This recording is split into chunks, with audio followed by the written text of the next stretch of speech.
الحمد لله الحنان المنان الذي خلق الإنسان وعلمه البيان والصلاة والسلام على رسوله سيد الإنس والجان وعلى آله وأصحابه ذوي الخير والإحسان أما بعد فأعوذ بالله من الشيطان الرجيم بسم الله الرحمن الرحيم ياسين والقرآن الحكيم قال الله تعالى الحمد لله الذي أنزل على عبده الكتاب ولم يجعل له عوجا قيما وقال الله تعالى في مقام آخر إنا نحن نزلنا الذكر وإنا له لحافظون صدق الله مولانا العظيم وبلغنا رسوله النبي الأمين المتين المختار الكريم ونحن على ذلك لمن الشاهدين والشاكرين والحمد لله رب العالمين بارگاہ رسالت معاب صلی اللہ تعالی علیہ وسلم میں درود پاک کا ہدیہ پیش کریں اللہم صلی علی سیدنا و مولانا محمد معدن الجود والکرم وآلہ واصحابہ الکرام وابنہ الکریم وبارک وسلم صلاة دائمة سرمدا ابدا۔ عزیزان گرامی وقار، آج کی اس محفل پاک میں ہماری زندگی کا دستور حیات جو اللہ تعالیٰ نے ہمیں عطا کیا ہے،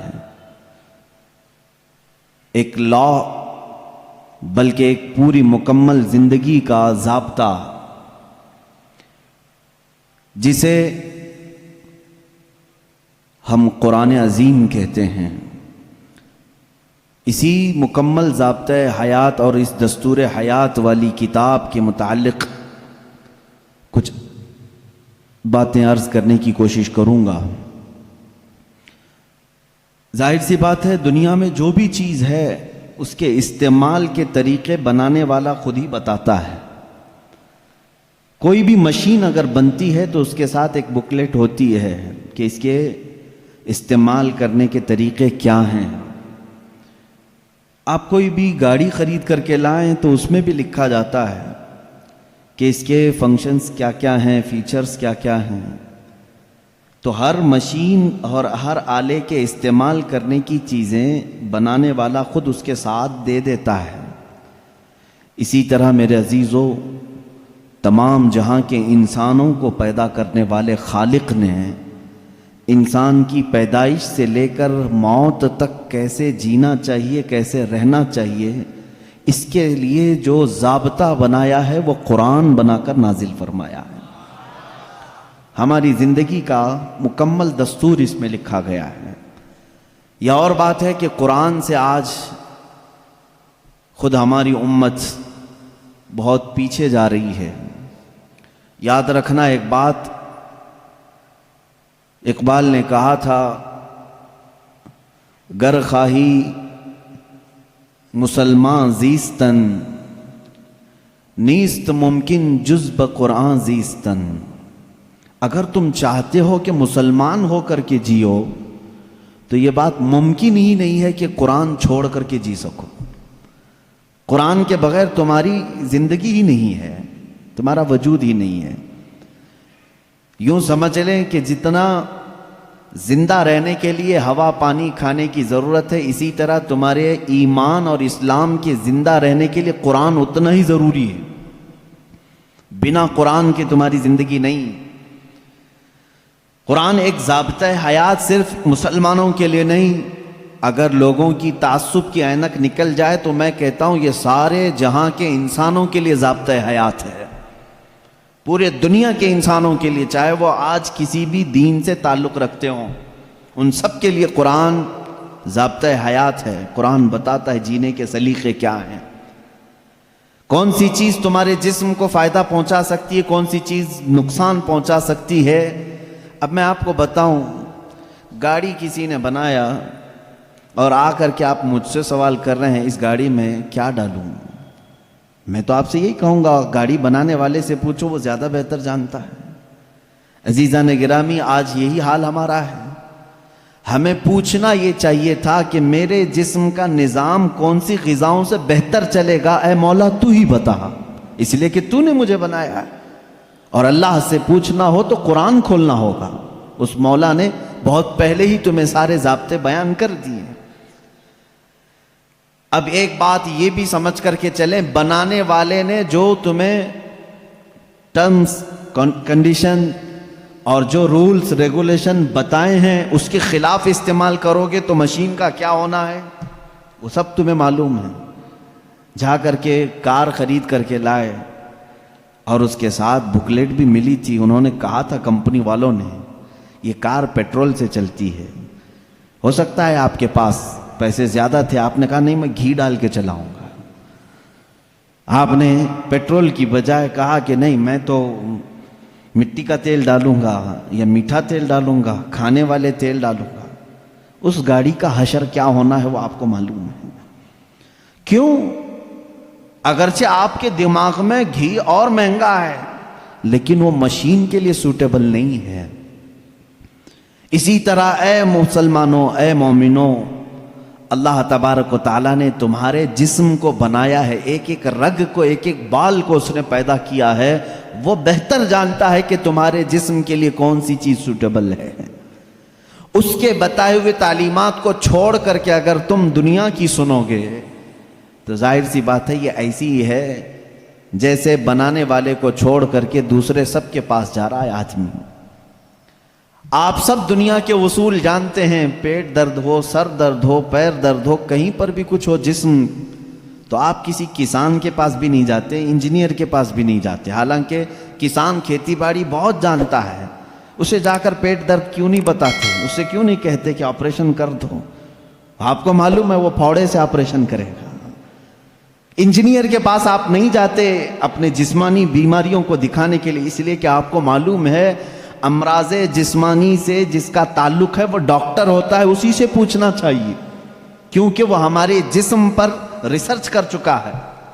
عزیزان گرامی وقار، دنیا میں یہ فارمولہ تم عمل کرتے ہو تو پھر یہ بات یہاں کیوں نہیں تسلیم کرتے کہ پوری باڈی کو، ہمارے پورے شریر کو، پورے جسم کو جس نے بنایا ہے ہم اسی سے اپنے متعلق کیوں نہ پوچھیں، میری روح کس سے بڑھتی ہے، میرا جسم کس سے بڑھتا ہے، میرے دل کی دھڑکنیں کس سے قابو میں رہتی ہیں، مجھے کون سی چیز زبان کے اندر لینی ہے، کس چیز سے مجھے بچنی ہے۔ اسی لیے میرے عزیزو آج میں یہ کہنا چاہوں گا کہ جز بقرآن نیست ممکن زیستن، قرآن کو چھوڑ کر کے جینا بھی ممکن نہیں ہے، جینا بھی ممکن نہیں ہے ہمارے لیے، اس لیے کہ وہ خلاق کائنات نے پیدا کیا اور ساتھ میں تمہیں زندگی گزارنے کے اصول بھی بتا دی۔ میں قرآن کے سمندر میں جاؤں اگر اور آپ کو آج لے کر کے جاؤں تو شاید اس میں سے نکل بھی نہیں پائیں گے آپ۔ ایک ایسے سمندر کا نام ہے یہ جس میں جو جتنا غوطہ لگایا اتنی موتیاں لے کر کے آیا، اور اس کے عجائبات، اس کے اسرار، اس کے رموز کبھی ختم نہیں ہوں گے۔ میں جانتا ہوں اکثر میرے مجمع میں نوجوانوں کی کثرت ہوتی ہے اور تقریباً کالج کے بھی ہیں، پڑھے لکھے بھی ہیں۔ میں سب سے کہوں گا آج اپنا سارا علم سمیٹ کے بیٹھو، اور میں آج تم سے مخاطب ہوں، آپ سے مخاطب ہوں۔ میں سارے علوم پر آج انشاءاللہ ڈسکس کرنے کی کوشش کروں گا، سارے نہیں، جتنے میرے بساط کے مطابق ہیں۔ میں آج پہلے آپ کو یہ بتا دوں کہ قرآن اسلام کی روشنی میں ہمارے نظریے کے اعتبار سے، پہلے اس کی تھوڑی سی تاریخ۔ قرآن جو ہے یہ لفظ عربی ہے، بار بار پڑھی جانے والی چیز کو قرآن کہا جاتا ہے، اور دنیا میں ایسی کوئی کتاب ہی نہیں جس کو سب سے زیادہ قرآن کے علاوہ پڑھا جاتا، کوئی کتاب نہیں۔ اتنی زیادہ کثرت سے جس کی تلاوت ہوتی ہے دنیا میں ایسی کوئی کتاب ہے ہی نہیں، کوئی کتاب نہیں۔ احادیث رسول بھی نہیں، کیونکہ وہ تلاوت نہیں ہوتے، قرآن کی تلاوت ہوتی۔ کروڑوں مسلمان ہیں اور بغیر قرآن کی تلاوت کیے کسی کی نماز بھی ممکن نہیں، کسی کی نماز بھی نہیں ہے۔ آپ کی نماز قرآن کے بغیر ہوتی ہے؟ نہیں ہوتی۔ تو کثرت سے تلاوت کرنے والی چیز کو قرآن کہا جاتا ہے، اسی لیے اس مصحف کو یعنی اس کتاب کا نام قرآن رکھا گیا۔ حالانکہ قرآن پاک ہماری زبانوں میں مشہور ہے، اس کا ایک ہی نام نہیں ہے، اور 27 نام الگ ہیں۔ قرآن پاک کو عربی میں الگ الگ ناموں سے ذکر کیا گیا ہے، بلکہ خود قرآن میں ہی اس کے کئی نام آئے۔ قرآن میں اللہ تعالیٰ نے اس کو فرقان بھی فرمایا، اسی کو تنزیل بھی فرمایا، اسی کو کتاب بھی فرمایا، اسی کو نور بھی فرمایا، اسی کا ایک نام شفا بھی ہے، اسی کا ایک نام رحمت بھی ہے، اسی کا ایک نام البیان بھی ہے، اسی کا ایک نام احسن الحدیث ہے، اسی کا ایک نام البرہان ہے، اسی کا ایک نام المیزان ہے، اسی کا ایک نام الامانہ ہے، اور اسی کا نام قرآن پاک بھی ہے۔ یہ تمام نام قرآن پاک کے خود قرآن میں استعمال ہوئے ہیں، اللہ نے خود قرآن پاک میں فرمایا ہے۔ کثیر نام ہے اور ہر نام کی ایک الگ الگ وجہ ہے کہ کیوں اس کا نام یہ رکھا گیا۔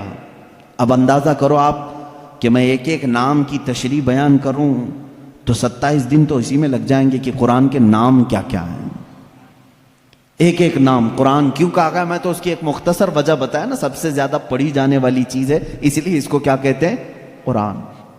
اسی طرح بیان، اللہ نے فرمایا ہر چیز کا اس میں بیان ہے، کچھ بھی نہیں چھوڑا گیا ہے، اس لیے اس کو بیان کہتے ہیں۔ تنزیل اس لیے کہ یہ اتارا گیا ہے، اس لیے اس کو تنزیل کہتے ہیں۔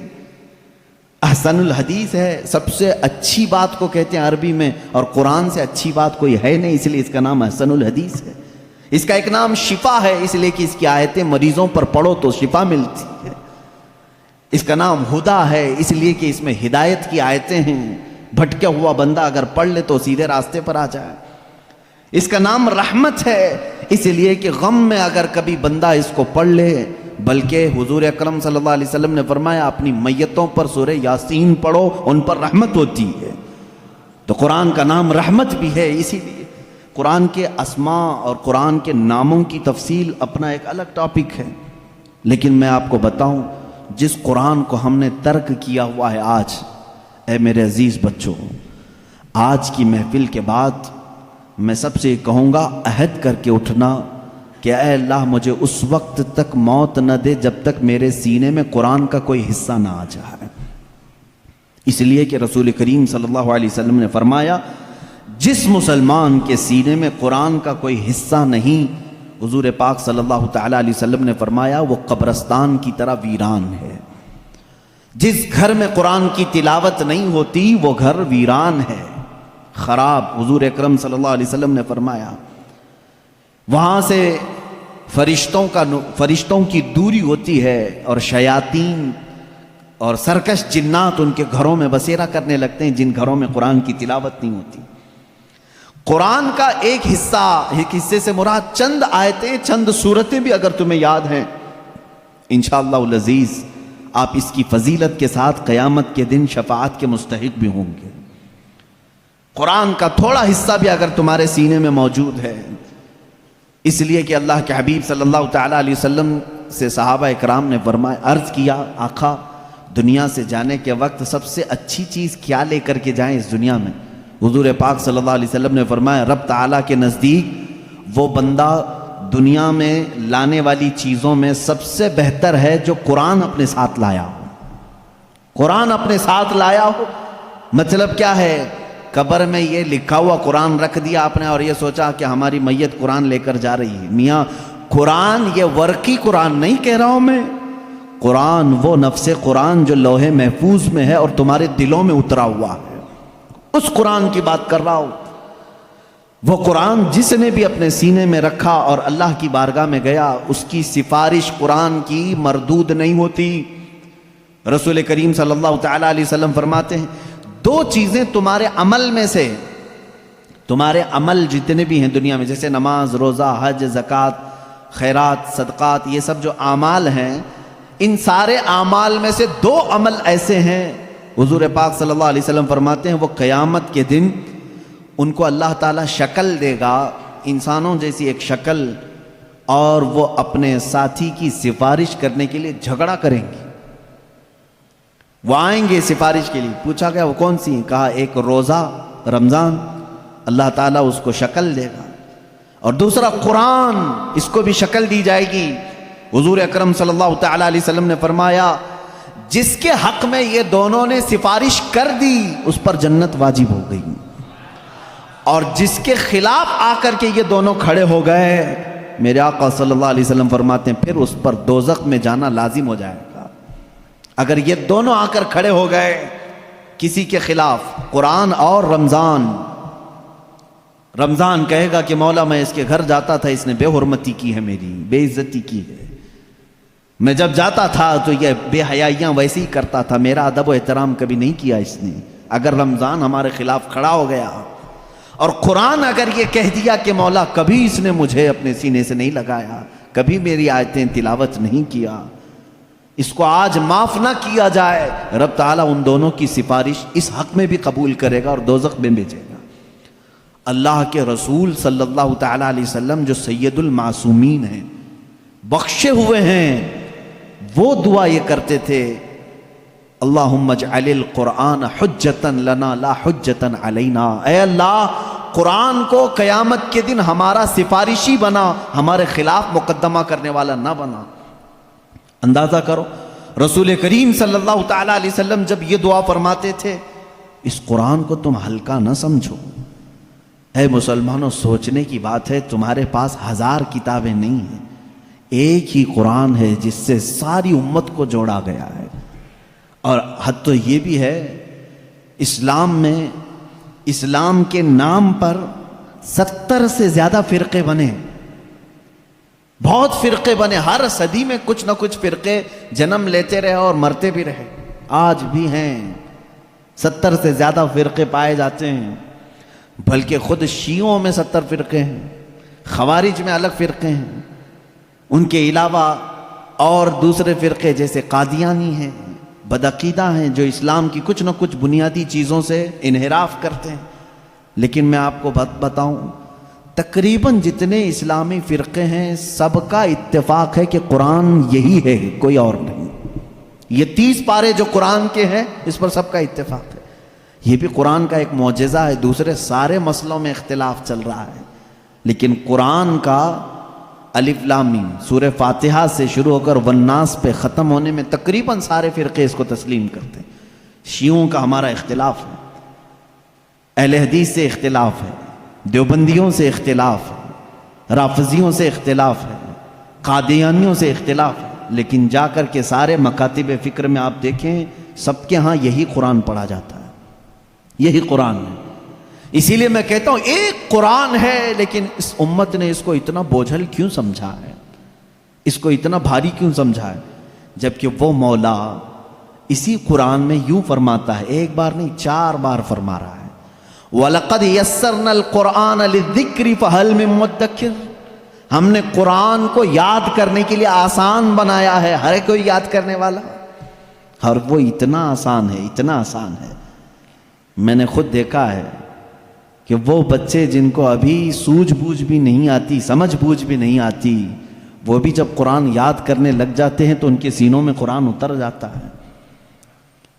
جب میں خود قرآن حفظ کرنے کے لیے نکلا تھا، ہماری عمر 11 سال کی تھی، بہت سارے معاملات سمجھ میں نہیں آتے تھے، لیکن ہم نے تیزی سے یاد کیا. اللہ کا فضل تھا، ہمارے ساتھ کچھ ایسے بھی تھے جن کو 2+2 کیا ہوتا ہے یہ بھی نہیں معلوم تھا، لیکن وہ 30 پارے کے حافظ تھے. دوسری چیزوں میں اگرچہ ذہن کند ہو، لیکن قرآن ایک معجزہ ہے جو یاد کرنے والے کے سینے میں اتر جاتا ہے. ہاں یہ اس کے ساتھ نہیں جاتا جو اس کو بھاری سمجھتا ہے، جو اس کو بوجھل سمجھ کر کے چھوڑا اس کے ساتھ نہیں جاتا، اور جو اس سے محبت کیا اس کے سینے میں بہت آسانی سے اترتا ہے. میں نے تو محسوس کیا ہے، ہمارے ساتھ ایسا بھی ہوتا رہا ہے، استاد بیٹھے ہوئے ہیں سنتے رہتے تھے. ایک دن کا اتفاق ایسا ہوا کہ خبر یہ لگی کہ کل شاید استاد آنے والے نہیں ہیں. موج مستی کرتے ہیں سارے، کل کا تو سبق چھٹی ہے، کچھ یاد نہیں، کیونکہ پہلے ہی معلوم ہو گیا استاد نہیں آنے والے ہیں. اور صبح 8 بجے سے کلاس چلتی تھی، 9 بجے تک نہیں آئے تو پکا ہو گیا کہ آئیں گی. کلاس بند کر کے نکلنے ہی والے تھے کہ استاد سامنے نظر آ گئے. سب کو کہا بیٹھو، میری کوئی چھٹی نہیں ہے، میں تاخیر ہو گیا تھا، بس مؤخر ہو گیا تھا. اب سبق سنانے کے لیے جس کو بھی بلایا جائے، ظاہر سی بات ہے جو سختیاں ہوتی تھیں کہاں سے، رات کو یاد نہیں کیے، صبح یاد نہیں کیے، سامنے اچانک سننے کے لیے. ایسے عالم میں میرا خود کا تجربہ بھی ہے، کئی ہمارے ساتھیوں کا بھی تجربہ ہے. قرآن پر ہاتھ رکھا، دل سے کہا اللہ کا کلام ہے، اتر جا جلدی سے، بس اور کچھ نہیں۔ شاید 10 منٹ لگے ہوں، 15 منٹ لگے ہوں، قرآن کے 2 صفحے یاد ہو جاتے تھے۔ جتنی جلدی پانی ہضم نہیں ہوتا اس سے جلدی قرآن یاد ہوتا تھا۔ کر کے تو دیکھا ہوتا آپ نے، کر کے تو دیکھا ہوتا۔ شروع میں شیطان بہت ورغلاتا ہے، بہت بہکاتا ہے، یاد کرنے نہیں دیتا اور بھگاتا ہے، لیکن جو جم گیا تو پھر قرآن ہی اس کا مددگار بھی ہوتا ہے، قرآن اس کا مددگار ہوتا ہے۔ اب میں چند حدیثیں آپ کو بتاؤں کہ قرآن کہاں تک تمہاری دوستی نبھاتا ہے۔ پہلی بات، کچھ لوگ ڈر کر کے چھوڑے ہوئے، ہم تو پڑھ ہی نہیں پاتے تھے، اس پر بھی میں آج ایک حدیث پڑھا، حضرت عائشہ صدیقہ رضی اللہ تعالی عنہا سے مروی ہے، فرماتی ہیں رسول کریم صلی اللہ تعالی علیہ وسلم نے فرمایا الماہر فی القرآن، جو قرآن کا ماہر ہے، یعنی اچھی تجوید میں تلاوت کرتا ہے اور اس کے معنی بھی سمجھتا ہے، سب سمجھتا ہے، حضور اکرم صلی اللہ علیہ وسلم نے فرمایا قیامت کے دن وہ معزز محترم فرشتوں اور انبیاء کے ساتھ ہوگا۔ جو ماہر ہے قرآن میں، جو قرآن اچھے سے تلاوت کرتا ہے، یہاں تک تو بات ٹھیک ہے۔ آگے میرے آقا صلی اللہ علیہ وسلم فرماتے ہیں والذی یقرأ القرآن یتتعتع فیہ وعلیہ شاق فلہ اجران او کما قال رسول اللہ صلی اللہ علیہ وسلم۔ میرے آقا فرماتے ہیں اور وہ بندہ جو اٹک اٹک کے پڑھتا ہے، اس کے لیے زبان پھسل جاتی ہے، یہ صاف ہے الفاظ حدیث میں، جو اٹک اٹک کے پڑھتا ہے زبان پھسل جاتی ہے، یا ذہن موٹا ہے، زبان موٹی ہے، جلدی سمجھ میں نہیں آتا، ادھر ادھر ہجے کر کے پڑھتا ہے، میرے آقا صلی اللہ علیہ وسلم نے فرمایا اس کو ڈبل اجر ہے، فَلَهُ أَجْرَانِ، اس کو دگنا اجر ہے۔ تو کیوں چھوڑ دیا تھا اس قرآن کو؟ یہی سوچ کر کہ پتہ نہیں کہاں غلطی ہو جائے، تم لگے رہتے ہیں، ایک دن وہ آ جاتا جب ہماری زبانوں کی لکنت کو بھی یہ صحیح کر دیتا۔ قرآن پاک علاج بھی ہے، شفا بھی ہے، دوا بھی ہے، رزق بھی ہے، رحمت بھی ہے۔ عزیزان گرامی، میرے آقا صلی اللہ تعالی علیہ وسلم نے فرمایا، احادیث کے چند جملے میں آپ کے سامنے رکھ دوں۔ رسول پاک صلی اللہ تعالی علیہ وسلم فرماتے ہیں کہ جو قرآن گھر میں تلاوت کرتا ہے اس کے لیے ایک فرشتہ ہے جس کا نام سکینہ ہے۔ حضرت اسید بن حضیر رضی اللہ تعالیٰ عنہ ایک صحابی ہیں، وہ رات میں تلاوت کر رہے تھے، اچانک بادل کا ایک ٹکڑا نیچے آ گیا۔ بادل کا ٹکڑا کبھی نیچے آپ نے دیکھا نہیں ہوگا، اس میں کیا ہوتا ہے معلوم ہے؟ جیسے فریج کھولنے کے بعد بہت تیز شبنم جیسی ٹھنڈک رہتی ہے، اس طرح بادلوں کو کچھ جمی ہوئے پانی اور برف جیسی چیزیں گھیری ہوئی رہتی، ایک ٹکڑا ان کے اوپر آ گیا۔ حضرت اسید ڈر گئے، ان کا گھوڑا ہنانے لگا، تیزی سے اچھل کود کرنے لگا، اور وہ قرآن پڑھ رہے تھے اس وقت، اور انہوں نے قرآن چھوڑ دیا، اور صبح حضور اکرم صلی اللہ علیہ وسلم کے دربار میں آئے، کہا یا رسول اللہ صلی اللہ علیہ وسلم مجھے ڈر لگ رہا ہے، رات کو میں چھت پر بیٹھ کر قرآن پڑھ رہا تھا، صرف میری بیوی ہے اور میرے گھر میں ایک گھوڑا ہے، مجھے ڈر یہ لگا کہ آسمان سے کچھ برس جائے گا اور میں ہلاک ہو جاؤں گا۔ بادل کا ٹکڑا یہاں تک آ گیا تھا، سر تک آ گیا تھا، اور میرا گھوڑا بھی دیکھ کر کے ہنانے لگا، اچھل کود کرنے لگا، یہ کیا معاملہ ہے؟ اللہ کے حبیب صلی اللہ تعالی علیہ وسلم نے فرمایا، مسکرایا، کہا اسید تلاوت چھوڑ کیوں دیا؟ اور پڑھتے رہتے ہیں، اس لیے کہ وہ فرشتہ ہے جسے قرآن سننے کا بہت شوق ہے۔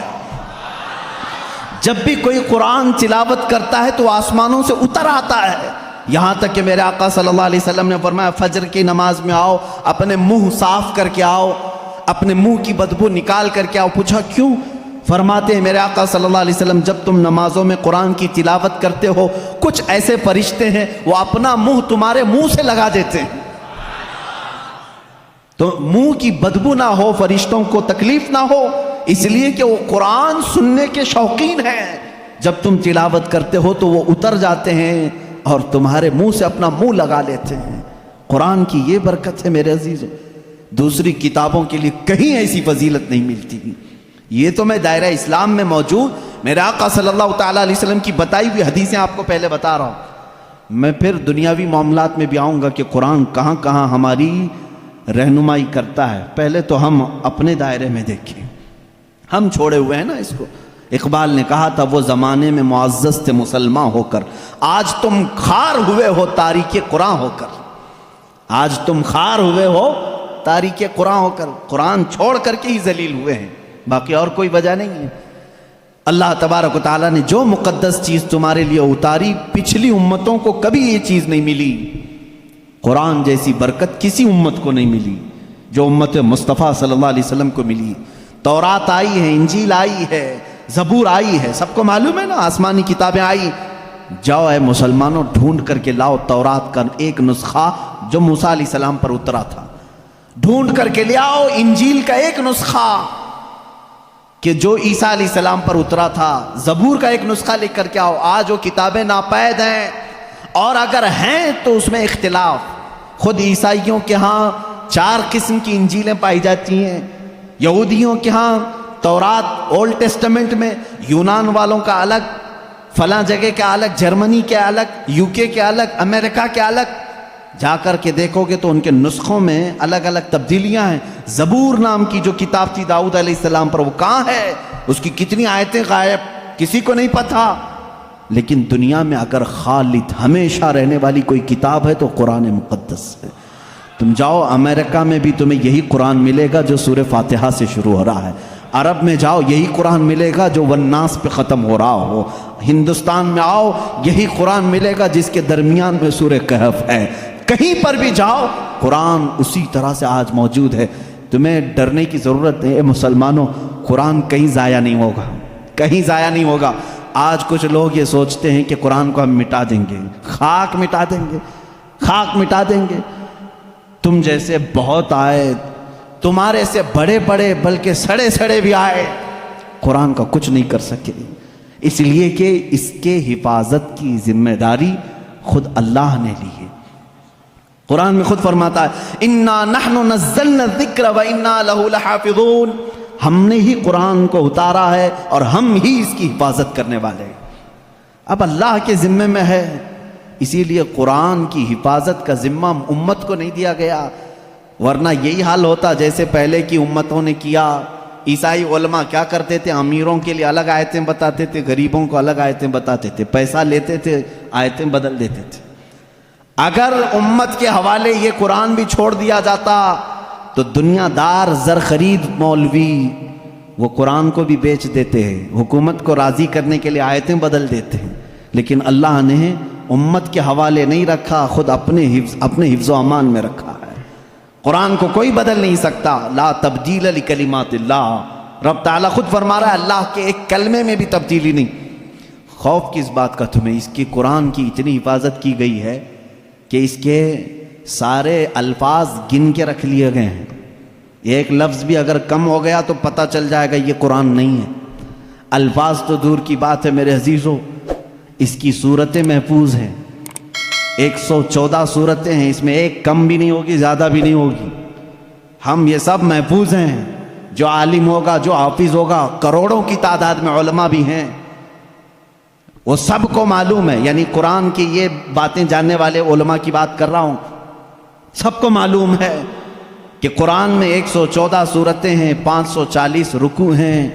اتنا ہی نہیں بلکہ اس کے جو ہے حرف بھی گن لیے گئے، آیتیں بھی گن لی گئی ہیں، 6666 آیتیں ہیں، حروف بھی گنے گئے ہیں، زبر بھی گنے گئے ہیں، زیر بھی گنے گئے ہیں، بلکہ اس کے نقطے بھی گن کے رکھے گئے ہیں، کہیں ایک نقطہ بھی کم نہیں کر سکو گے۔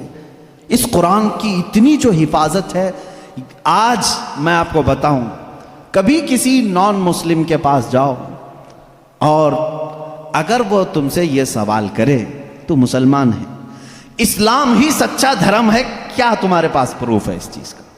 تم کیا کہو گے؟ حضور صلی اللہ تعالیٰ علیہ وسلم کے معجزے سناؤ؟ انکار کرے گا۔